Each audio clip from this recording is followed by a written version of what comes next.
홍석현 중앙일보 JTBC 회장이 사임하겠다고 발표를 했습니다. 이와 관련해서 여러 가지 얘기가 나오고 있습니다. 특히 본인이 대선에 나갈 것인지 아니면 어떤 진영에 합류할 것인지 관심인데 어떻게 예상하십니까?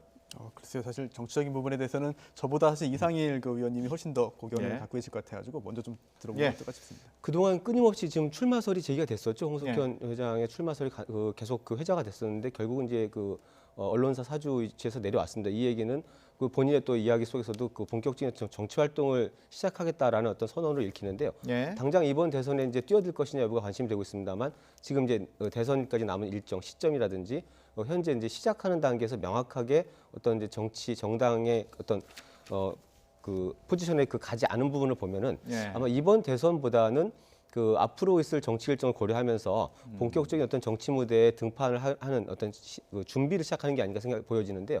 사실 이제 이번 대선이 끝나고 났을 때 만약에 지금 이제 일반적으로 여론이 예측되는 대로 민주당의 어떤 이제 유력 주자가 대권을 잡을 가능성이 많다 하더라도 지금 문제는 뭐냐면 보수나 중도 진영이 지금 정당이 여러 개 지금 난립해 있는데 실제로 이번 대선에서 아마 주자를 완주시키고 굉장히 유의미한 득표율을 내지 못할 경우에는 정당과 실체는 존재하는데 그 정당을 이끌어갈 간판, 그러니까 어떤 리더가 이제 공백기에 접어든 그런 상황도 굉장히 예측해 볼 수가 있습니다. 이런 상황 속에서 아마 그런 어떤 중도적인, 중도 진보나 중도 보수를 포괄하는 그런 정치의 틀을 만들어 가지고 이 이후에 어떤 정치 일정 속에서 본격적으로 좀 해보겠다 이런 의지를 밝힌 게 아닌가 보여집니다만 아직 시간이 남아있기 때문에 실제로 이번에 전격적으로 뛰어들 가능성도 배제할 수 없겠습니다. 아마 제가 볼 때는 이번 대선보다는 오히려 이번에 지금 국회 개원특위가 예고한 대로 만약 개원이 추진될 경우에는 3년 뒤에 다시 대선이 열릴 수도 있거든요. 이런 상황까지 염두에 둔 아마 저는 장기 포석 속에서 행보를 시작한 걸로 이렇게 보여집니다. 일반적인 그런 시각에서 볼 때 물론 홍석현 회장이 얼마나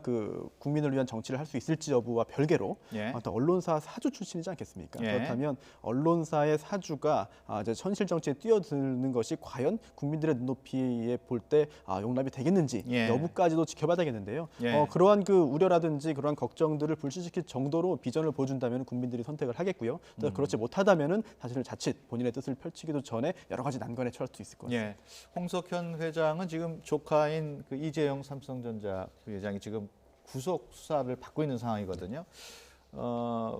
그러면 지금 말씀하신 대로 이번엔 아무래도 좀 어려울 것 같으면은 어떤 킹메이커 역할을 할 수도 있지 않습니까? 그럴 가능성도 있습니다. 그렇지만 지금 이제 특정 정당이나 특정 후보를 지원하는 형태보다는 아마 개헌이라든지 국가적인 과제들을 해결하기 위한 방안들 방식은 여러 가지가 있겠죠. 싱크탱크를 만들 수도 있을 것이고 그런 어떤 활동들을 통해서 전체적인 어떤 국가적 과제들을 좀에 대한 뭔가 답을 내놓는 것. 그리고 또 하나 지금 변호사님 지적하신 대로 이 정치의 언론사 사주였고 어쨌든 재벌가의 일원이었다라고 하면은 이분이 정치에 들어올 때는 그만한 어떤 사회적 공헌, 기여가 필요할 텐데요.